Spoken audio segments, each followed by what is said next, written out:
welcome to the Fake Geeks podcast. Normally you'd be hearing the silky smooth vocals of Mr. Simon Lonsdale, but he's not here today. So you've just got myself, Rich Jepson, and alongside me is Mr. Gareth Hunt. Hello. How are you, sir? I'm not bad, thanks. How are you? I'm very well. We also don't have Mike, and we also don't have Nick. Now, the theory is that Si was making us look too good, Mike was making us look too bad, and Nick... He's still stuck in the Matrix. Still stuck in the Matrix. His laptop, his wife's laptop is still loading up, I think, from our first podcast. So it's just us today. And today is a special podcast, a special edition. It's not special in the way that Boris Johnson being Foreign Secretary is special. It's special in a magical, mystical way. Because, Gaz, it's that time of year. I know. It's Bloodstock time. Oh, yeah. How are we feeling? I'm feeling good. Yourself? I'm ridiculously excited. It's Christmas. This is like, for the listeners, this is like our big summer holiday and Christmas and heavy metal rolled all into one. Hanukkah, Easter, birthdays, other days, I don't know what other days in the year, all rolled into one. Valentine's Day, that's another day. Name days of the year, go. Okay. So before we get into that, what's been going on? What have you been up to? This week, myself and the lady went to the Lake District. The lady. I'm sure Simone will love that I'd called her the lady. But yeah, we went to the Lake District. It was a present that we got for Christmas from my mother. So for a couple of nights away, the quiet site near Pooley Bridge. Nice. Very pretty area. Went for a few walks. Yeah, it was great. How about yourself? Sweet, very nice. Yeah, not too much going on. Bit of boring redecorating. But also went to an Alan Partridge quiz last week. Came 10th out of 40, which... We'll be more proud of. What really screwed us was that there was a round, and it was a map of Norfolk, and it had Lynn's head on all the place names, and you had to basically... It had a list of Norfolk place names, and it's to fill them in. So other than Norwich, which was kind of easy to identify, we didn't have a clue. We even got Great Yarmouth wrong, so I think that's where we really fell down. Yeah. Anywho, that's by the by. So today, what's coming up on the show, we're going to cover a bit about the history, what's going on, where it is, why we're recording this. We're also going to recommend 20 bands. We're going to get through that. So we're going to do one band per stage, per day, per person each. Now, we're going to go straight into some festival tips after that. We're going to try and do 50 festival tips in... as quick a time as possible. Well, you've put 5 minutes. 5 minutes, so that's ambitious. So we'll see if we manage that. Yeah, and then after that, we're just going to talk a little bit more about some of our favourite moments of Bloodstock, some of the bands that we've seen over the years, and also kind of look forward to where the festival can go next. So, getting into Bloodstock, Gaz, what is Bloodstock for someone who's never heard of it and is wondering what it is, what's going on, why we're so excited? Well, if you've never heard of it, I'd be surprised that you'd be listening to this podcast. But we have very loyal fans, guys. We have very loyal fans, should I say. For the uninitiated, it's a heavy metal music festival that takes place at Catton Hall in southern Derbyshire every year. It's usually the second weekend in August, and it's a really chilled out festival. I think it only holds a maximum of 20,000 people over the weekend, so it's not a big sprawling festival like you download your Sonospheres, your Nebworths, or anything like that. This is a much more intimate festival. It's been on the go quite a while now, actually. It started off in 2001 as an indoor festival, actually, in Derby. It was started by Paul Gregory. He's an artist, amongst other things. He designed Saxon's classic cover to the album Crusader in 1984, and he's been friends with them ever since. And he set that up in 2001, along with other members of his family who now cover different aspects of the job, and I believe his family, his kids, run it more than he does now. Okay. For example, his daughter Vicky covers the bookings for the main stage, as an example. Mm-hmm. So that ran 2001 to 2006 as an indoor festival, and then from 2005, they had a bit of an overlap. 2005, they started as an outdoor festival. They ended up curtailing the indoor festival and just ran with the outdoor one. And the outdoor one has gradually gotten larger over the last few years. And probably the last 2 or 3 years, it's kind of topped out somewhere around 15,000 or so people, but they've got capacity for 20. And yeah, it covers different subgenres of heavy metal, really. It started off focusing kind of on power metal and melodic heavy metal, but it's kind of expanded to being just about everything. So it covers the extreme sides. You get a lot of death metal, black metal. You get some proggier stuff. You get some post metal, some gent. You still get heavy metal. You get occasional power metal, bit of folk metal, and everything else in between. They even chuck in a few curveballs of some hard rock bands every other year. And I've been going since 2009.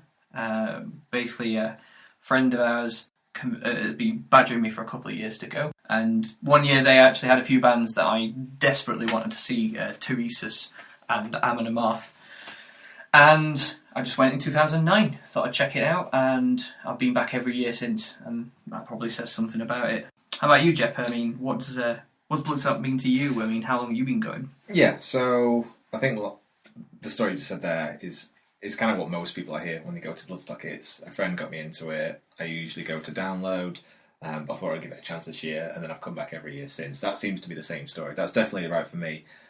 You said you've been going since 2009. I think mine was 2012, so I think during that period we were both going to download every year as well, and you kept going, hey, come to Bloodstock, and then one year I finally caved. I went, I loved it, and I've been back every year by one since, but I wasn't in the country at the time, so it's a valid excuse. Just about. Each year I go, I research the bands in advance, and I find so many new bands that I end up listening to all year round, and keep discovering more and more and more. So it's a really good way to find new metals and also find out what kind of different types of metal I'm into as well. But yeah, it's a fantastic event. It's very friendly. I think when you first look at the lineup, if you've never been before, you probably maybe a bit wary about what kind of people go there. Maybe they're super heavy, like just Mohicans everywhere and spikes coming out of people's face and things like that. But when you actually get there, it's such a nice, friendly atmosphere. And I've never been to a festival there's more families and more kids, which seems strange given how heavy it is in places. The guys were there, a full credit to them, put on a great event. I mean, what about you? What's the best thing about this? Like the atmosphere of the festival? Yeah, it's the atmosphere. I mean, it's a very relaxed festival. For those that have been primarily to the larger festivals like Download, it can be a bit overwhelming going to those large festivals at Donington and Nebworth. They're huge. I mean, you can't. It takes like a good half an hour plus to traverse the arena grounds. In half an hour, you could go from like the back of one campsite all the way to the far end of the arena at Bloodstock. It's that small. It's very relaxed, and you can go and chill out. The campsite is so close to the arena that you can just wander in and out for the few. But if you only have a few bands you want to see, you can go back to the tent. You can hang with some mates, crack a few cans. If on the other hand, you can go into the arena all day. If the weather suddenly turns, you can bomb it back to the tent in like 2 minutes and get changed into your overalls. It's like somewhere like Download, you have to pack up a bag to go into the arena, and it has to have everything you need for the day. You don't have time to go back to a tent. That could be a 30, 40, 50-minute trek. Yeah. Whereas at Bloodstock, you can just go as the weather is at the time, and it's very easy to just dash back and sort it out. So yeah, that's probably what appeals the most. Yeah, there's so much less hassle. I think that's the thing. I think we're just both getting old. Kind of bothered to go. We've been to Download at least half a dozen, probably more times over the years. Well, I think I'm now about to overtake it with Bloodstocks. But yeah, I went to every Download from 07 to 13, and I also went this year. And I don't think I could camp again at Download. Yeah, it is fun. I think it's great when you first start going to festivals. You get to see some huge bands at Download, and there's a lot of good talent. But I think once you've been, you start pushing 5, 6, 7, 8, 9, nearly double digits of times you've probably seen the top 9 bands that are there each year. They do come around quite quickly. I think Slipknot's played at least 4 times in the last 8 years or so. Let's not even start counting Metallica's appearances. Metallica's, yeah. I think obviously with the size of the festival, Download will always only be able to have certain bands at the top of the bill. Sure. There's only so many bands in the world that are large enough at the top of that bill to sell that festival out. Bloodstock, being a smaller festival, has a lot more scope for what they can put on near the top of the bill, because they're all kind of medium-sized bands. Sure. And that's great, because it leads to some fantastically diverse... I mean, what kind of festival will you see, like, death metal bands headlining next to Europe? Exactly, yeah. There's such a crazy mix of bands and different tastes you can see, which kind of brings us a nice segue into our recommendations. Now, Give us a bit of background about your recommendation, Gaz. What's the logic that you've gone with the bands that you're seeing? Well, firstly, just before we get onto that, I just want to point out that we've even included the Thursday night in our recommendations. At Bloodstock, they do full days, Friday, Saturday, Sunday, so unlike Download, where they start late on a Friday, around 1ish, Bloodstock, you get bands from 11am usually. But also, in recent years, Bloodstock have started doing a kind of a lighter, partier kind of evening on the Thursday night, running from about 6pm-ish on the second stage, the Sophie Lancaster stage. And that has become a sort of... it's been become ritualistic that everyone goes, and that's your big heavy night. And they usually put on a band at the top of the bill that is either somehow light-hearted or silly, or it has big sing-along tunes, and so on and so forth. This year, the band that I'm going to recommend is in the latter category. They've got a lot of sing-along songs, and that's because they're a covers band, effectively. Phil Campbell's All-Star Band is my recommendation. Phil Campbell was the lead guitarist in Motorhead for over 30 years, and so obviously it's turned out to be quite a poignant choice of band. They're actually only here because they were meant to play the other year, but had to cancel at the last minute. Of course. So they got rebooked for this year. So Phil Campbell is going to turn up at the beginning of the Thursday. He's going to open. He's going to christen the Lemmy's Bar. All the bars are now called Lemmy's Bar in honour of Lemmy.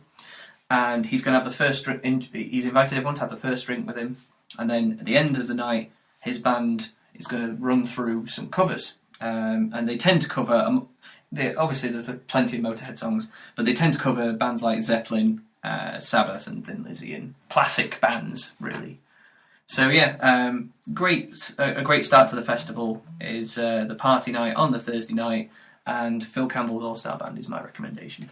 What about you, Jep? What's your recommendation for the Thursday? Yeah, so I think with this list, you're going to notice a few patterns in mine. The main angle I'm going with is if you've not been, as we were talking before, if you've been to Download a few times and someone's getting you to go to Bloodstock, or you're just going to take a punt and go for this year with a few friends or so. So my recommendations are for that in mind. If you're more a pure rock fan, alternative metal, and you're trying to get into Bloodstock and go along, that's the best of what's there that you're probably going to like. I agree with you guys, that's definitely the party band of the evening. But just below that on the bill, I'll go with Suma. 2010 they formed, post-prog metal band. If you're into bands like Carnival, or Meshuggah, I think you're going to like these guys. A lot of magazines, a lot of online blogs are really getting behind these guys, are really tipping them for some exciting stuff, particularly in the prog world. So if you're a fan of prog, definitely want to check out. I believe they played last year or the year before, but we missed them because they clashed with someone. But I can't remember who or anything. But they definitely played in recent years, and we did like them when we checked them out. But they clashed with someone on another stage. But it's good to have them back because I definitely want to check them out. Yeah, I think the good thing about Thursday is to say you can just go watch. There's only one stage. There's no clashes. You can either go check out each band. If you don't like them, hop outside, have a drink, go back to your tent, come back. Yeah, rock and roll. Moving on to Friday. So we're going to go main stage, Sophie stage, and then the New Blood stage for each day. So Gaz, Friday main stage, who's your number one recommendation? Right. Okay, so we'll just preface this by saying that we're not including any, apart from the Phil Campbell choice on the Thursday, which was a special one-off, we're not actually going to choose any main stage headliners because you should know that Twisted Sister, Mastodon and Slayer are absolutely going to kill it. Sure. It's Twisted Sister's last ever UK show. Mastodon are a cracking live band, and Slayer are like all reliable of the thrash scene. So we're not gonna. You should already take them as recommended. Yeah. You should not miss them for anything. So with that in mind, as Richard said, his choices are based on if you're coming from a more mainstream festival. He's tried to pick bands that would ease you into what Bloodstock's like. I've gone for a mix of what Bloodstock has kind of been in the past and what it is now in terms of the styles of bands. So coming up, I will be recommending bands that are power metal bands, symphonic bands, to stoner bands. There's some post-metal in here, and there's definitely some melodeath and a bit of a mainstream band as well, just to show you what the full scope of what Bloodstock canon is each year. So with that in mind, on the Friday, main stage, one of the latest bands added to the bill, power metal band called Glory Hammer. You're excited about this one? Oh, I'm very excited. I saw them on tour a few years ago when they were touring on their first album, and they were fantastic. Most people that have come across them will probably know them because Christopher Bowes, lead singer of Ailstorm, is the keyboard player in Glory Hammer, and they are suitably as silly as Ailstorm. If you enjoy Ailstorm's pirate-themed folk metal, then Yar. That was so bad. Okay. You're not getting that edited out. Forget about that. So Glory Hammer, they're this cheesy power metal band. They kind of have a loose theme that runs through their couple of albums about this mythical knight called Angus MacFife who defends the realm against evil. I believe the villain is called Zargothrax. He's voiced by Christopher Bowes, and you've just got to see it to be believed. I mean, this is a band who their closing song is called The Unicorn Invasion of Dundee. Well, there you go. That probably says it all. Moving on to the Sophie Lancaster stage. Quite late in the day, there is a German symphonic metal band called Beyond the Black. They've got very good live reviews, mainly toured as a supporting band. This will be their first ever UK show, first ever UK headlining show, I believe. Be interesting to see how they do, because literally only a few days ago they put an announcement on their site that the majority of the band have now left, and the lead singer remains. She's apparently formed a temporary band to see out the dates. Beyond the Black. Beyond the Black. But yeah, so they said they're going to honour all the dates, so as far as we're aware, they're still playing. They look really good. And then my final recommendation on the Hobgoblin New Blood stage is a band called Gargantua. These guys are a doom band. Now, if you like your doom fuzzy and stoner infused, these are the guys for you. They're from the East Midlands, and they've just released their debut album called A Voyage of Solitude, which, predictably for this kind of genre, is 4 tracks that take 40 minutes. So the nice crunchy riffs. Yeah, if you like doom, watch this band. What about you, Rich? Well, there's only one band. The best band of the festival is playing on Saturday. I'm going to go ahead and call that right now. That's all right for Saturday. We're talking about Friday. Oh right. Yeah. Stuck Mojo. Yeah. Let me talk to you about Stuck Mojo. These guys are phenomenal. They are the pioneers of rap rock metal, which is just what Bloodstock needs, and I know it's going to go down so well. They started in the late 80s. They've been huge in this scene for quite a long time. They got a new album coming soon via Pledge Music, but they should be really fun. A really great live act. I'm really excited to see them. I've managed to miss them all this time, so this is the first time seeing them, but really excited about I knew as soon as they were announced. And I saw the one track by them, I was like, Jeff is going to be all over this one. Yeah, there's no doubt about it. For me, it's Stuck Mojo Fest and friends. So. Moving on the Sophie stage, Stoner Groove outfit, 12 bore. If you did go before to download, I think 2014 Bloodstock. Oh god, Bloodstock, of course. If you did go to Bloodstock in 2014, 10 Foot Wizard played on the Jaeger stage, and this band is pretty much of the same ilk.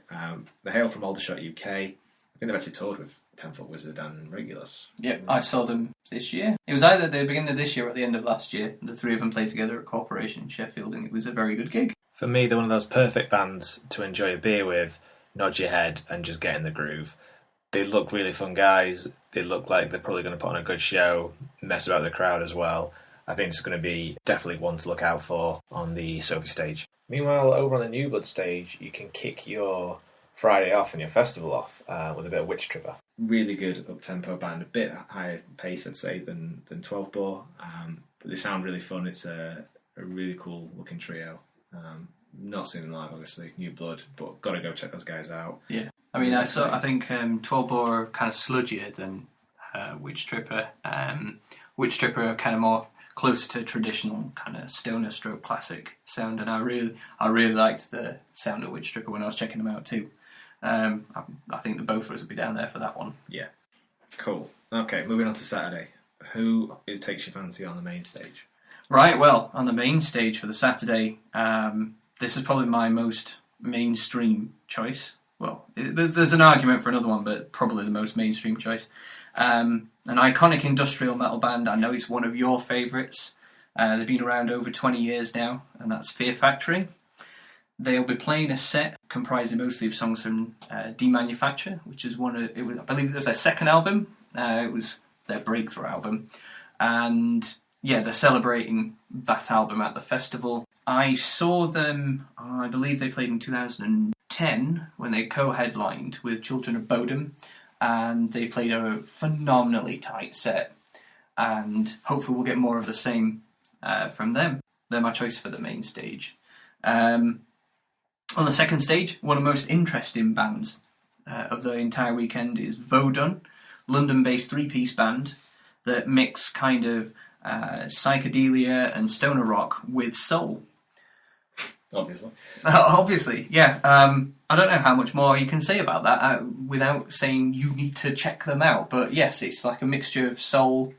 It's like the lead singer is very soul-driven kind of delivery, but the background is very kind of crunchy and stoner riffs.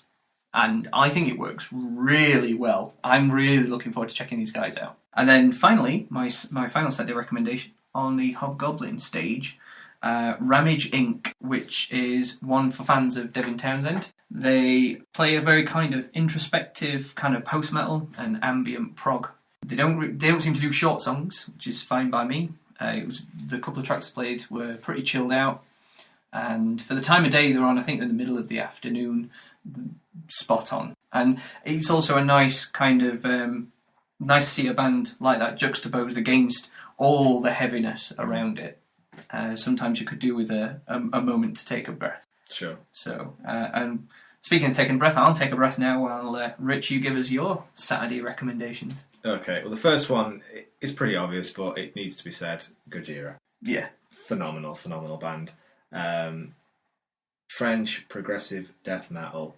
They were there in 2013. I think they've been there a couple of times now. Yeah, I think they were in 2010 as well. 2010, yeah. Ridiculously tight. You saw them at Download this year. Yes, well. They were fantastic at Download this year. They played a couple of tracks off the new album, Silvera and Stranded. Stranded has just been on repeat in my car for the last 3 weeks, I think, or so, and it will be probably for the rest of the event. I think that you described it as heavy metal porn.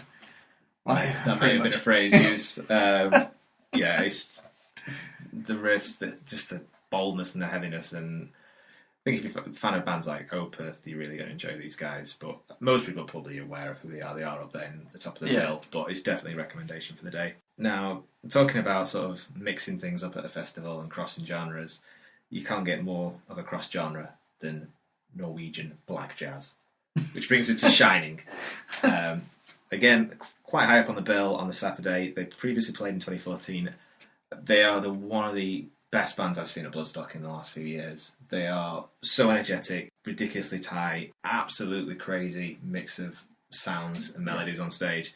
They have a new album out this year. It seems to be a bit more, they kind of tightened down some of the longer progressive solos and they've chopped a little bit of that out, which hasn't lost an edge at all. I think it's just kind of rounded out their work a lot. I know they've been working, I believe, with the same producer that works with Marilyn Manson and Nine Inch Nails. So there's kind of like a little bit of that sort of cross-fit mix in there. That makes sense. Also the keyboards and the electronic part of it. Yeah, that makes sense because they've always had kind of a slight industrial kind of tinge, edge kind of to the sound. Yeah. Definitely on the previous album, 111. There was definitely that present. Their new video as well is shot, I'm not quite sure on the location, but it seems to be like a famous like cliff landmark in Norway, which is definitely worth checking out because where they've actually filmed it, a lot of tourists go there and take a photo. It's just kind of hanging off, so they must have been very careful during the filming of all the else on the side there. And my recommendation for the New Blood stage would be a band called Barefist. Now, these guys won the London Metal to the Masses, which presumably must have been quite a tough... Yeah, London's not big fierce. Yeah, there must be a lot of talent down there. First of all, Barefist, fantastic name. There's a lot of good names floating around these festivals. There always is. There's some amazing, ridiculously heady names. Yeah. Ghost Bath. But Barefist is as soon as I saw those, I almost greened them on my Flash Finder straight away. Hail from Chelmsford, 4-piece, again, bit of a groovy kind of feel to this band. I don't know too much else about them, obviously never seen them, but I think you've always got to give at least one new blood band a chance every day. Yeah, I was quite impressed with them when I checked them out. That's the band I'll be checking out. Yeah, they seemed very tight. I remember, obviously, we put together a playlist, don't we, to check out the bands. And when I looked up for Barefist, the best thing I could find was a live recording of them in a studio recording 3 tracks, and it sounded so tight. I was so impressed with their musicianship. It's kind of like, even if you're not quite fond of the exact subgenre they fall into, you could definitely take something from the pure live performance, I think. Yeah, absolutely. Okay, so that brings us to Sunday. So, main stage. Where are you going? So, we're going to bring the cheese again. One of my favourite bands of all time. Speed power metal band Dragon Force, who over the years have had a reputation for many different things. When they first started out, they were really sloppy. Now they're not. They've gone through a few changes over the years. Most notably, their original lead singer, ZP30, is no longer there. He was replaced a few years ago by a young chap called Mark Hudson, who is fantastic. And I will say it for right now, because obviously whenever a band changes a singer, you get the fanboys who hate one and love the other. I'm going to tell you right now, they're both great. They're slightly different in the delivery, but Mark can do the stuff that ZP did. It just sounds a little bit different. They're both great singers, and Mark is a great frontman. Now, they've done a couple of albums with him now. I think Matt Heath from Trivium was on the last album as a guest lead guitarist. And they, with Mark, have done a cracking mid-tempo, I don't call it power ballad because it's not really a ballad, but kind of a more mid-tempo song called Cry Thunder, which is one of the absolute best mid-tempo power metal tracks of the recent decade, I'm going to say. They're quite high up on the Sunday on the main stage. I'm looking forward to seeing them. And yeah, just go and watch them. And plus, at the end, you know they're going to play Through the Fire and the Flames, and you can relive your Guitar Hero moments. Yeah, I think that's probably what they're most famous for. Ridiculously hard to beat on Guitar Hero. They're insane to beat on Guitar Hero. So yeah, moving on. My recommendation for the Sophie Lancaster stage that on Sunday is a Finnish band called Whispered, who've just been added to the bill. They're a melodic death metal band that has a Japanese theme. I remember these guys now. I remember checking these guys out. Yeah, I don't. They're like video game characters or something. Yeah, they do a bit. I don't fully understand what it is. Whether it's just they like Japan, or that they thought the gimmick would be great to have them dress up like feudal Japanese gear. But anyway, their kind of melodeath that they put out is not far removed from, say, Dimmu Borgir. And personally, I think the lead singer sounds very similar to the lead singer from Evil Scarecrow in his delivery. What I took from the songs that I checked out, there was a track called Strike that was pretty good, and a couple of others that I can't pronounce. They were really tight, musically, really tight. Like, absolutely shredding the riffs. So, I'd recommend them. They look great, and hopefully they'll look great live. My final recommendation, I was struggling a bit because on the Sunday they've not actually finished announcing all the bands for the Hobgoblin stage, and there's only a handful. It's obviously difficult when there's only about 5 bands to choose from, and Rich gets ahead of you in the queue and takes one that you may have gone for. But still. Drafted. Yeah, you got that draft pick. But no, I would recommend Norwegian melodeath band Art of Deception. I only managed to find one track of theirs online. It sounded like kind of middle of the road melodeath, Scandinavian melodeath, but they've got influences of black and thrash metal in there as well. But it's also more melodic than that sounds. I don't know. I don't really know what else to say other than they sound, again, like Whispered. They sound really tight, and yeah, that's my final recommendation. What about you, Jet? What's your bands for the Sunday? Well, during your little review there, you mentioned Eagle Scarecrow. We should probably give a notable mention to Eagle Scarecrow because I think they'll probably put on the best spectacle. Well, yeah, they're on directly after Glory Hammer on the Friday. Evil Scarecrow, for those who don't know, comedy black metal band. I believe they're from Derbyshire. And they played the other year. Well, they actually play every 2 to 3 years. They're like almost a house band these days. And that is not a bad thing. Last time they played, they opened the main stage and got promptly one of the biggest crowds I've ever seen outside of a headliner. They're always good fun. They do some good covers every now and then. Like the Thundercats theme tune is always a good one to turn into a black metal track. Final Countdown as well. Final Countdown. And then they've got their own tracks like Robotatron and Crabby-Lon, and I'm sure there'll be other ones with on the end coming down the line. Space Dementia. Yeah. They also released recently a video for N-Level Boss off their latest album, which is really cool. It's like done in the style of all the kind of 80s computer games.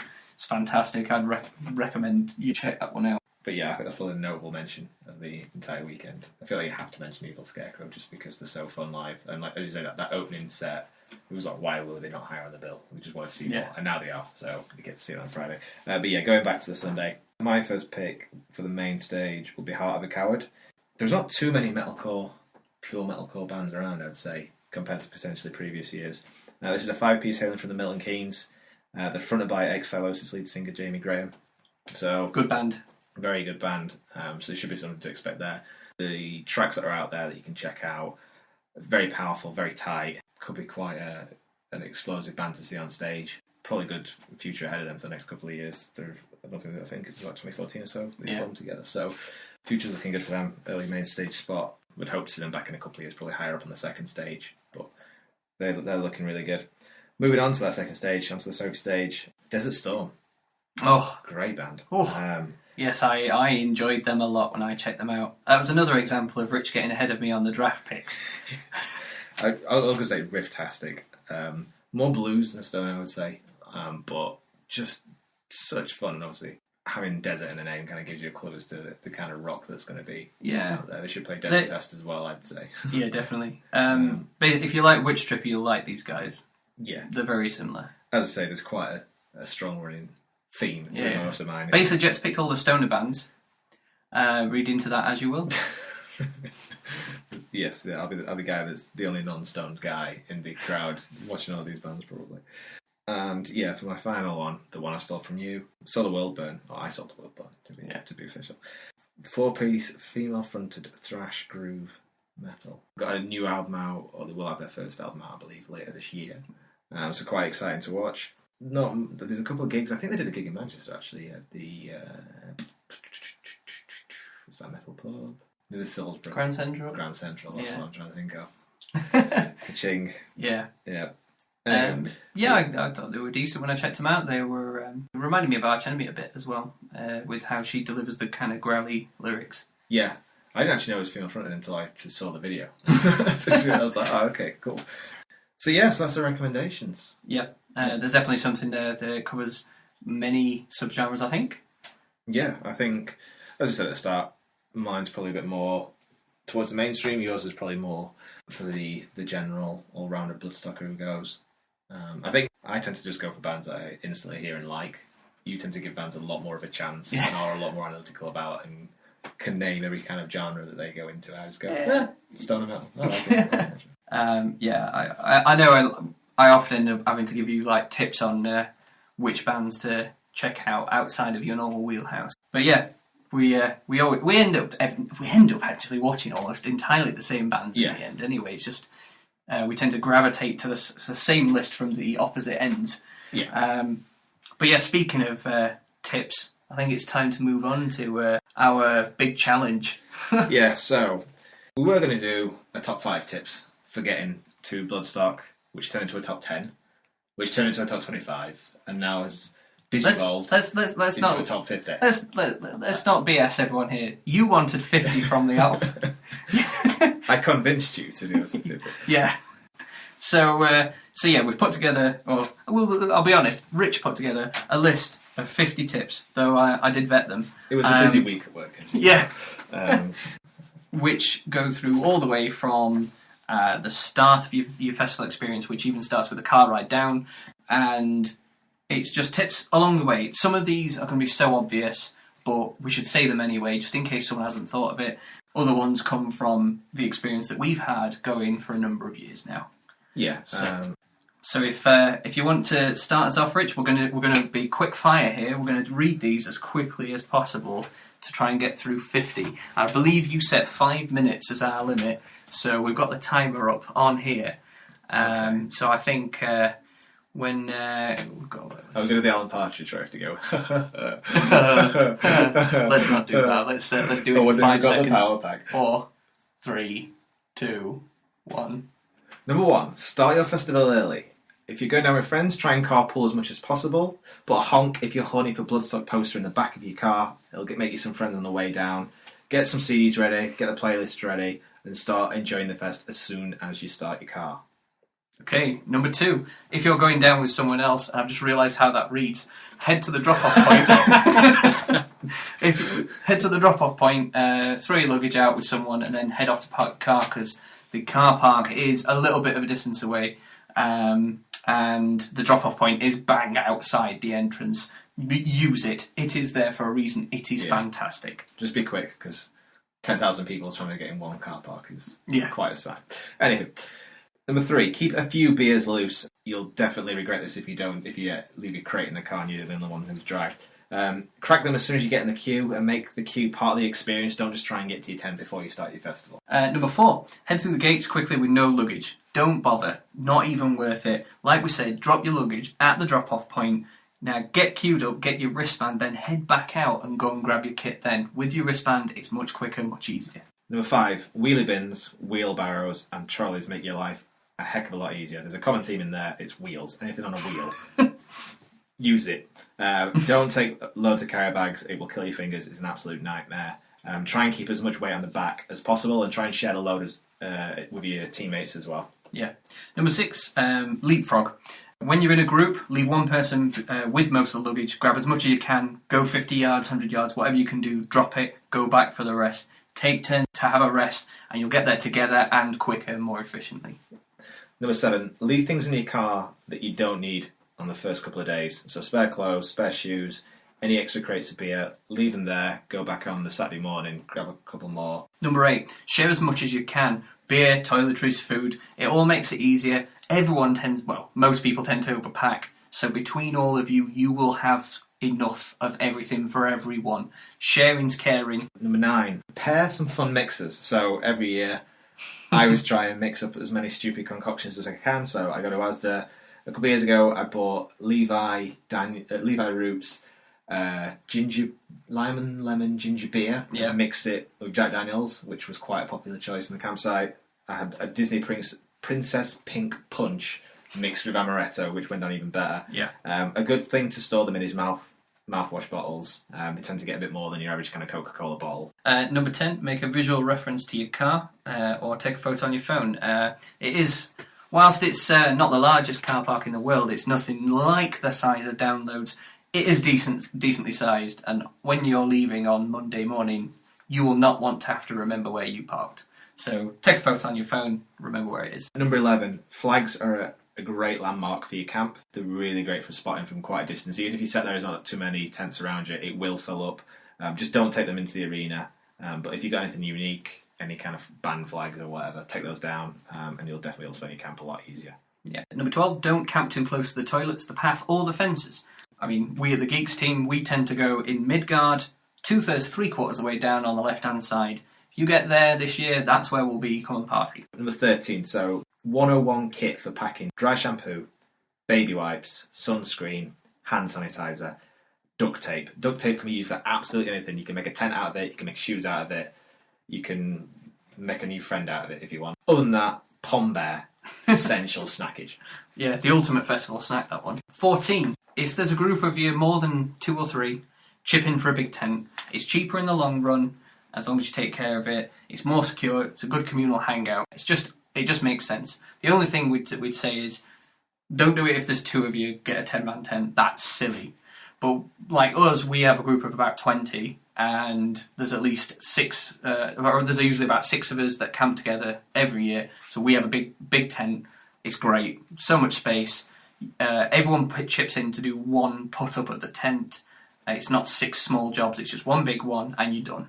Yeah, and you don't have to worry about getting in a big circle and someone stealing the spot right in the middle. Number 15, bring empty water bottles or empty canisters. Don't take 2-litre water bottles already filled up. It's a waste of time. Just take an empty one, crush it down, get the air out of it, and then once you get there, just head over to the water thing and fill it up. Phone charger and festival phones are essential. It depends on the make of phone that you've got and everything. So, particular model of phone I've got, I can put it in a particular mode that will make the battery last longer. But if you haven't got that luxury, take a second battery. You can take a phone charger. You can use a pay and charge place in the arena. If you are going to charge it up down there using the car, for example, stick it in airplane mode, it'll charge up faster. 17.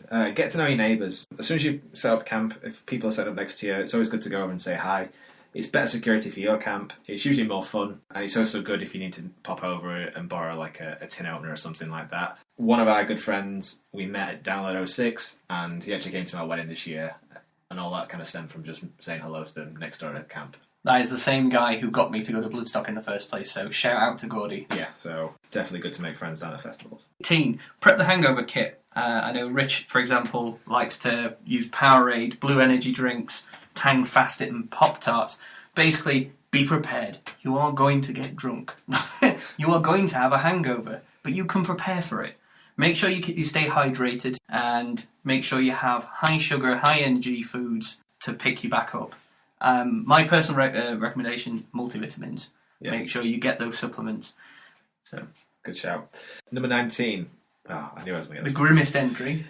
Okay, if you're camping, if you're camping alone, so if you've only got your tent for yourself and you don't want to walk all the way to the toilets, all we're going to say is pint pots for the ladies out there and fabric softener bottles for guys are great assets when you get caught shut. You can tell that Rich has put a lot of thought into this, particularly with the fabric softener for the guys. It's all about the lids. Yeah.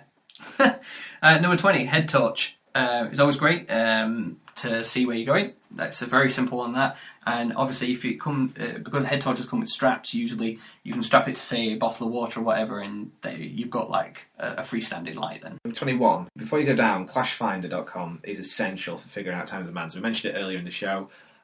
If you go on there, it's ridiculously easy to use. You just put a different colour in between green to red of bands you want to see. You maybe want to see, maybe don't want to see, and definitely don't want to see.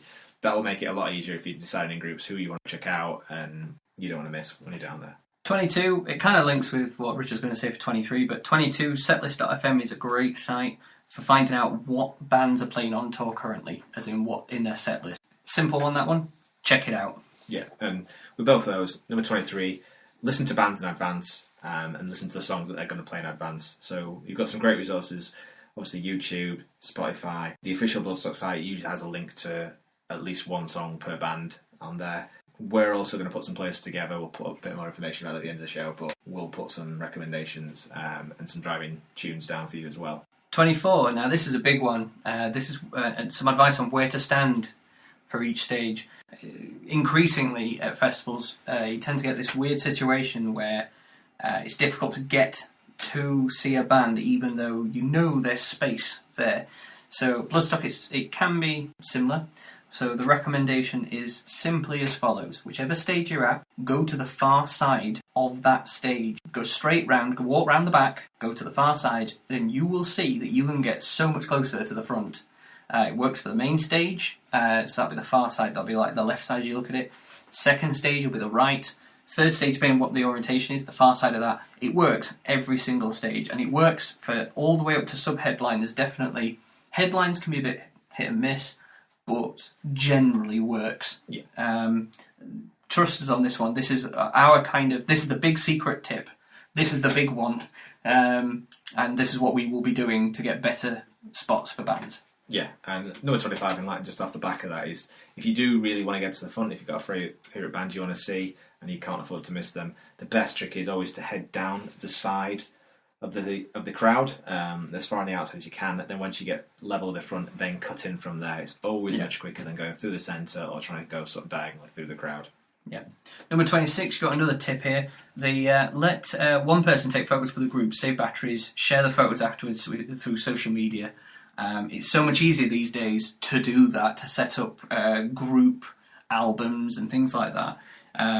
So that's one tip for you to save your batteries. It's always good if you've got a clash to try and watch the bands that you're less likely to see again. So in this case, Twisted Sister. There's no other band you need to see because they won't be playing again. But if you kind of find two bands that you're sort of 50-50 on, try and get the one that's probably higher up the bill on one of the more powerful main stages. They're less likely to come around as often, whereas some of the bands on New Blood or at the lower side of the Sophie stage are probably going to back in a couple of years a bit higher up on one of the other stages. Yeah.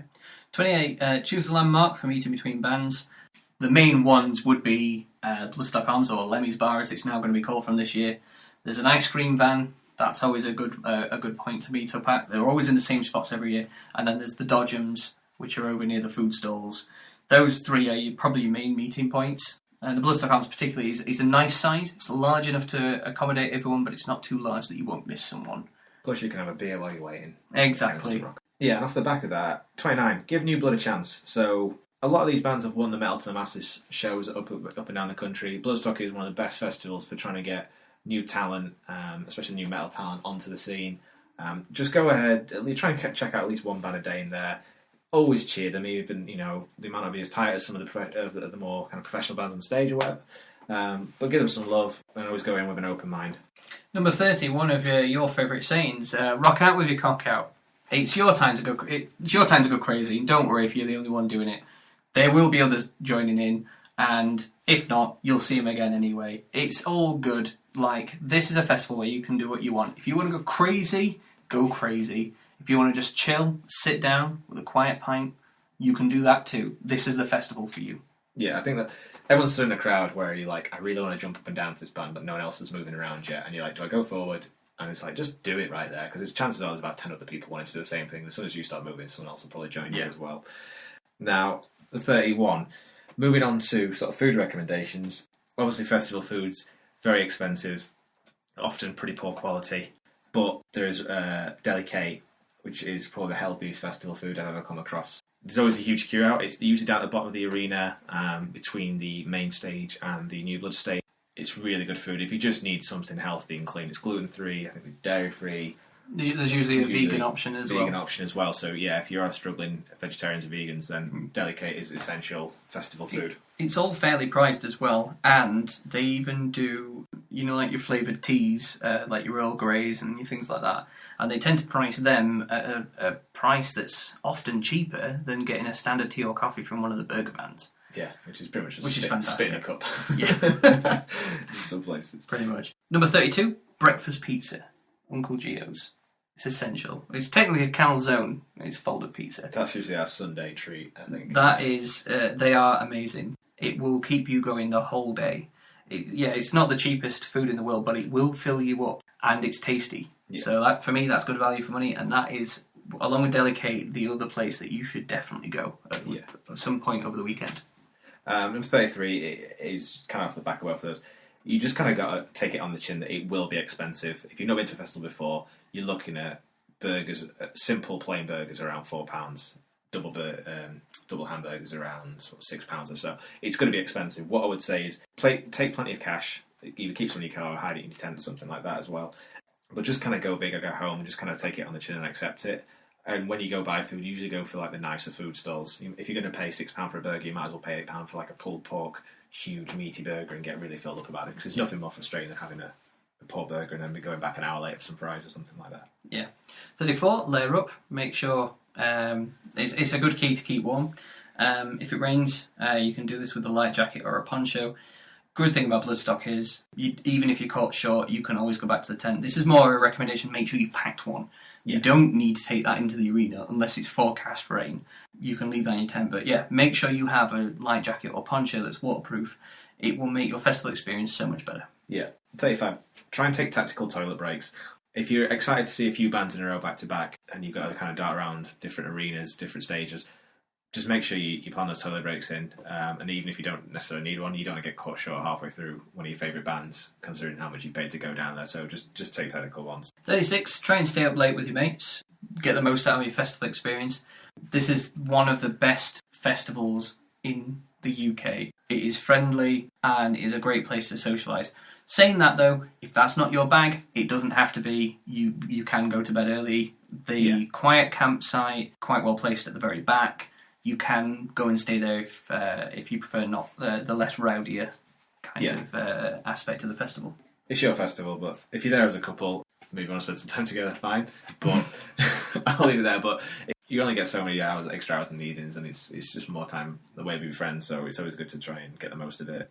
37 off the back of that. You will notice when you get there, if you've been there before, there's a Samaritan's tent as you go into Asgard.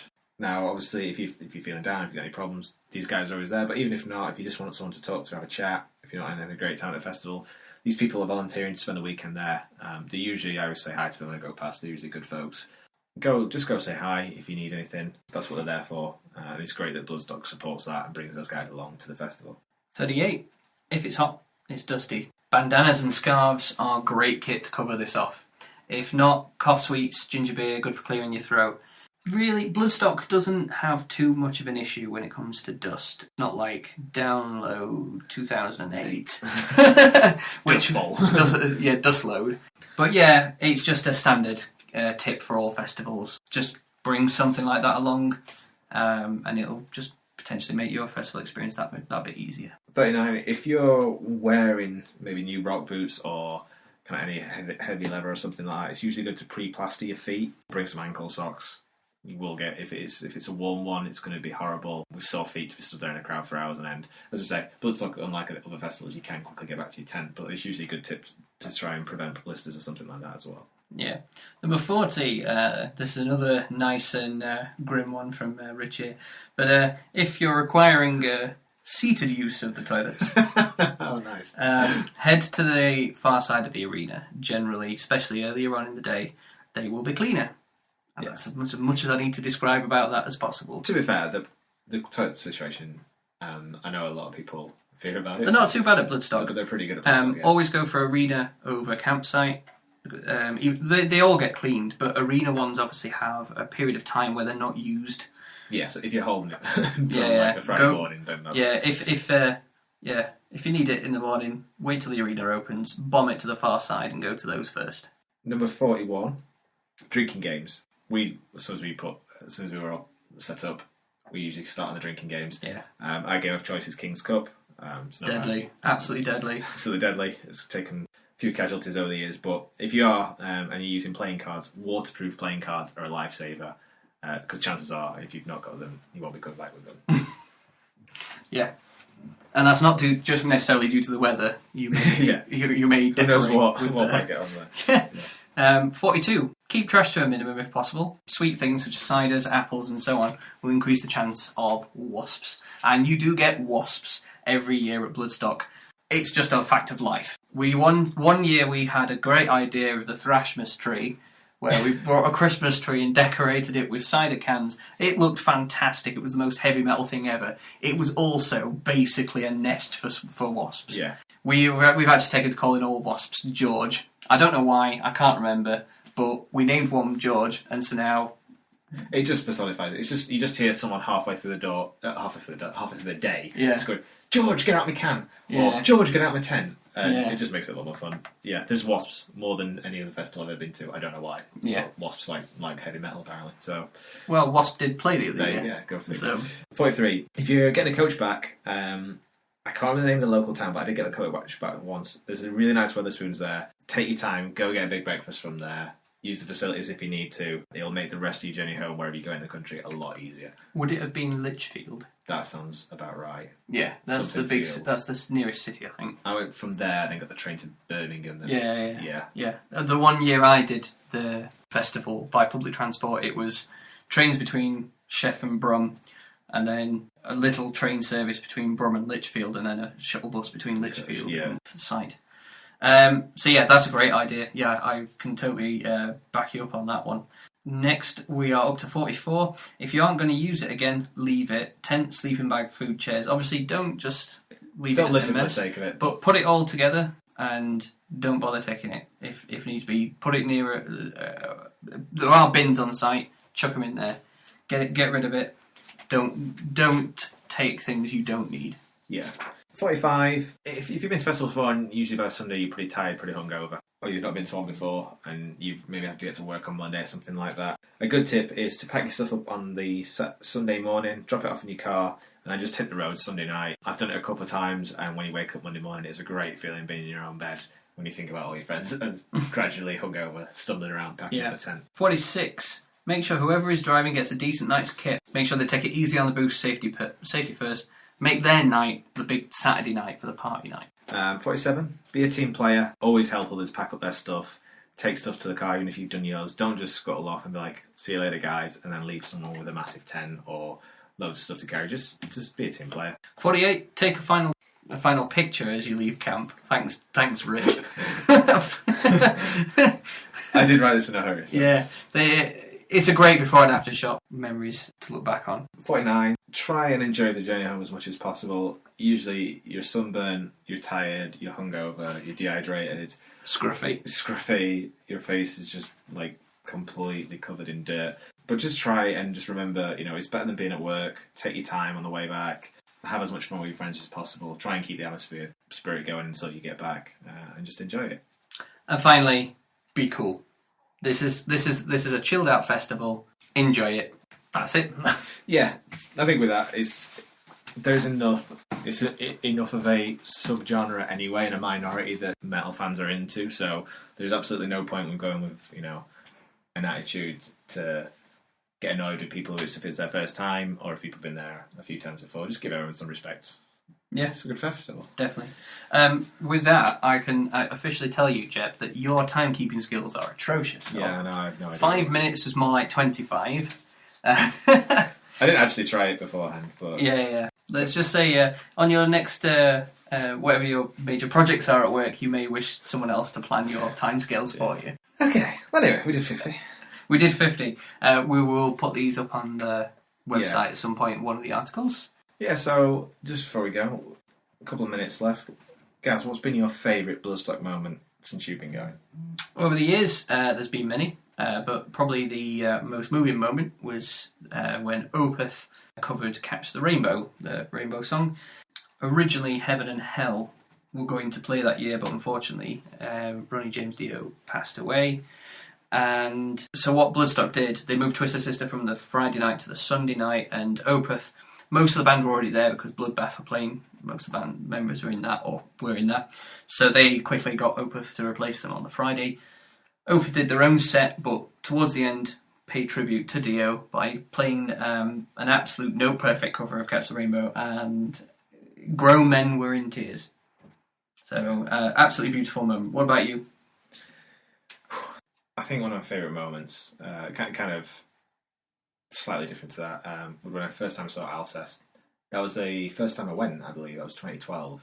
And I went with really not knowing what to expect about the entire festival, but Alcest were one of the best live bands I've ever seen. They were more of an experience than watching a band set. They were kind of hypnotic. I remember 4 of us just kind of stood there, not kind of throwing ourselves around like you would at the other shows, but just kind of us taking it all in, and it was just amazing. When we walked out, it was like walking out of a spa or something. It was just, the awe of it was fantastic. It was so different to everything else, but it means that there's such a contrast with the different bands at the festival. Yeah. But that was probably, from the early onset, that was one of my favourite moments. Which sort of brings me into next point: top 3 bands you've seen. Well, I think you should probably go straight into yours, because I think you mentioned your top band straight off the bat. Yeah, I forgot to mention. Well, I forgot my favourite and top 3 bands are. Alcest was one of my top 3 bands. Yeah. But I'll replace them. I'll go ahead and just move that on the fly. On the fly, I'll replace them. So, Orange Goblin. Yep. Another stoner band. Yeah. Go figure. They played last year. Amazing. But the first time we saw them, the first time I saw them in the tent, absolutely sensational. I really enjoy bands in the tent a bit more, I think. So unless it's your big kind of headliners, I tend to enjoy the atmosphere inside the tent, inside the sofa stage. With bands like that, and my next choice will probably be Hell Yeah. Again, similar sort of atmosphere, very fun, energetic, beer drinking metal. Lots of bands around, lots of people having fun, having a great time. And probably the third band would be Amon Amarth on the main stage. 2014, I want to say. Yeah, I think you just stole mine. Yeah, on that one. Okay. But yeah, no, there's some good choices there. Definitely agree with Amon Amarth, which is my first choice on mine. I thought they pretty much upstaged Megadeth that year. And Megadeth were great. Like, let's not take anything away. Megadeth played one of the tightest headlining sets Bloodstock has had, and Amon Amarth slayed them with their sub-headlining show with the dragon's heads and steam being blown over the crowd and pyrotechnics with the Mjolnir, that sets off the pyro. Yeah, Amon Amarth, they are a ready-made headlining band. They just haven't headlined yet. Also, along with Amon Amarth, my favourite performances probably have been Alice Cooper. I thought he was an absolutely amazing headliner. I think that was 2012. And then, probably a bit more obscure, progressive thrash metal band called Coroner, who were just one of the tightest bands I've ever seen live, ever, anywhere. Just watch them. I can't describe... Their album output doesn't do them justice, and it's good anyway, but live, they're just so tight. Yeah, my top 3. Okay. And then, whenever you get to the festival, one of the first conversations that people start talking about is who's going to headline next year. So, just to expand that a little, 2017, what would be your fantasy stage listing? Right, well, we know that Bloodstock are trying to get Judas Priest. The lead booker, Vicky, has put on Twitter a campaign to get Judas Priest placed, but for this exercise, we're going to ignore that because we don't know how realistic that's going to be or not. So for me, I have an all-Sweden lineup. Nice. For Bloodstock. A combination of light bands and heavier bands, but all of them have played before, but only one's headlined before.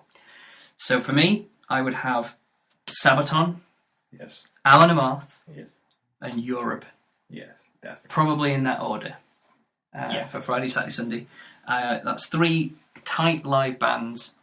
Sabaton are basically the guys that are going to inherit Iron Maiden's crown for melodic metal giants. That's them. Amon Amarth, absolutely blisteringly good live. It's great to see such a band kind of, I don't want to call them old, but late into their career, like finally finding a groove. They're now 10 albums into their career. Yeah. And people don't seem to realise this because the first 3 or 4 don't get much coverage. But, yeah, they're finally finding their groove, they're finally getting the recognition they deserve, and they definitely have the pull. They had a big enough crowd last time to headline, and they could do it again. And Europe, fantastic classic band that went down fantastically last time. It's Europe. Yeah. Yeah. Or as we like to call it in the group, EU-rope. So, how about yourself, Rich? Okay, so given you've had slightly more mainstream bands, I'm going to stay with that tone. And we've seen Machine Head play. Absolutely phenomenal set. I think we all went crazy for that. Yeah. Trivium played last year, which I really enjoyed, and not that everyone's cup of tea this festival. And there is kind of discussions about whether you should have someone that mainstream, if you want to say, but still this is metal, right? It's an alternative. I would say number 1 choice for me, Korn. That's quite a bold choice. Yeah, it's new metal. That's gonna ruffle some feathers. A lot of people probably just turn this podcast off right now. So. If they haven't already. If you're still with us. But yeah, I would say Korn. Obviously, I'd agree with Korn. I think they're a phenomenal live band. They are fantastic live. I've lost count of the number of times I've seen them. They are getting better and better. They've had kind of obviously a few lineup changes. 4 of the 5 original members are back together now. I think their new album will be their best since Untouchables. Really excited about it. They've got Corey Taylor guest vocals on there. But yeah, I think Korn could do a fantastic job on a Friday night slot, and I think they would draw in probably a slightly different style of crowd, but I think it would be great for the festival, and I don't think it's too big or too small for a headline slot. Off the back of that, Heavy Devin Townsend, probably due back next year, I would say. I would hope. He's probably due back soon. Yeah, I love Devin. Probably my favourite artist of anything. Yeah, and he just throws out album back to back to back to back to back. He's on another one out this year? Yeah, another one out this year. He's on tour again next January, February. No, March. Yeah, he's playing on my birthday. Yes, he is. Yeah, my 30th birthday present to myself is seeing Devin Townsend. Thank you, Devin. But other than that, if we're sort of talking mainstream, you could have Steel Panther. Yep. You could have a go at Airborne. Maybe not headline, maybe sub-headline. With Airborne could definitely sub. I reckon. Yeah, I would like to see Volbeat. Hugely popular in Europe, but still don't seem that not popular quite here. Yeah, they'd be an interesting one to see where the book. I know Vicky, the booker of Bloodstock, likes them, and when she did Q&A the other day, she did react quite positively to them being suggested to play the festival. So who knows? But I think they play quite high. I think they'd be top 3. They're a difficult one to judge how big they would be over here. They're actually on tour with Alterbridge, which is another potential contender. Alterbridge. Yes, Alterbridge would be a headliner, I think, size-wise. Yeah. Yeah, they're a very tight band. Obviously, Miles Kennedy, those vocals to carry over any crowd phenomenally. But of the same ilk, Killswitch could do a similar job. Yeah, Killswitch definitely fit into the same vein as your Triviums, your Lamb Gods, Machine Heads. They definitely fit in with that crew. And then if we're going to look at a bit more, let's say classic, but rounded out band, a Thin Lizzy, Black Star Riders. Like you say, I think if it was Thin Lizzy doing a Thin Lizzy set, yeah, they could probably do the Sunday night. Yeah. Yeah. Black Star Riders maybe a bit lower on the bill potentially. Yeah, well, they do their own thing now, don't they? So yeah, Black Star Riders, you probably have them third top, I guess. Yeah. And last, but certainly not least, the one band that Bloodstock would guarantee Bloodstock would sell out instantly. Baby Metal. I don't think they'd headline, but they would. They every night. They don't. No, the 3 nights. No, they do. Third top as a featured band beneath a sub-headliner. Definitely, they were really good at download when saw them this year. I don't think they're quite there yet, but yeah, Baby Metal would be a good booking. Just to expand upon your classic one with your Thin Lizzy, I think you've got a few other classic bands that might be able to do it. Foreigner, Whitesnake, Thunder, bands of that ilk could all step in. Yeah. Okay, I think that almost brings us to the end. So I think the only thing left to say is that we're going to have some articles that are going to come out with this podcast that will write up all the tips. We'll get all the band recommendations down. We'll put some links in there to the YouTube videos where we can find some of the best songs we can recommend, albums. On top of that, we've already got a playlist together, but we're going to put some more. We're going to do 2 playlists or 3? No, we're going to do... Right, so one of the last things we're going to do is we're going to do a playlist specifically aimed at the car journey down. We know that a lot of people these days have access to things like Spotify in the cars and stuff, so we're going to put together a driving playlist of Bloodstock bands from this year.